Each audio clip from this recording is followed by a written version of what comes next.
এবার আন্তঃমহাদেশীয় ব্যালিস্টিক ক্ষেপণাস্ত্র তৈরি করছে পাকিস্তান, এমন এক অস্ত্র যা দিয়ে সরাসরি আঘাত হানা সম্ভব যুক্তরাষ্ট্রের যে কোনো প্রান্তে।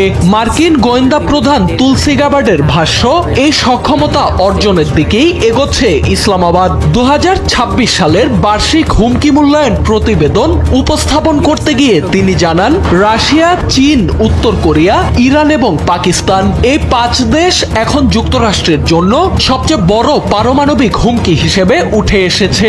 সিনেট ইন্টেলিজেন্স কমিটির সামনে সাক্ষ্য দিতে গিয়ে গ্যাবার্ড বলেন, এসব দেশ এমন উন্নত ক্ষেপণাস্ত্র প্রযুক্তি তৈরি করেছে যার মাধ্যমে পারমাণবিক কিংবা প্রচলিত দুই ধরনের আঘাতই হানা সম্ভব। সক্ষমতা ইতোমধ্যেই যুক্তরাষ্ট্রকে তাদের আক্রমণের পরিসরে নিয়ে এসেছে। তার ভাষায়, রাশিয়া এবং চীন এমন ডেলিভারি সিস্টেম তৈরি করেছে যা মার্কিন ক্ষেপণাস্ত্র প্রতিরক্ষা ব্যবস্থাকে ফাঁকি দিতে সক্ষম।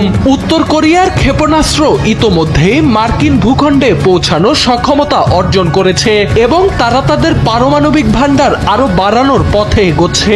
আর পাকিস্তান দূরপাল্লার ক্ষেপণাস্ত্র কর্মসূচির অগ্রগতির ফলে এমন আইসিবিএম তৈরি করতে সক্ষম যা সরাসরি যুক্তরাষ্ট্রে আঘাত হানতে পারে।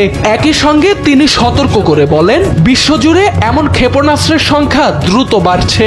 2025 সালে যেখানে এই সংখ্যা 3000, 2035 সালের মধ্যে তা বেড়ে দাঁড়াতে পারে 16,000-এ।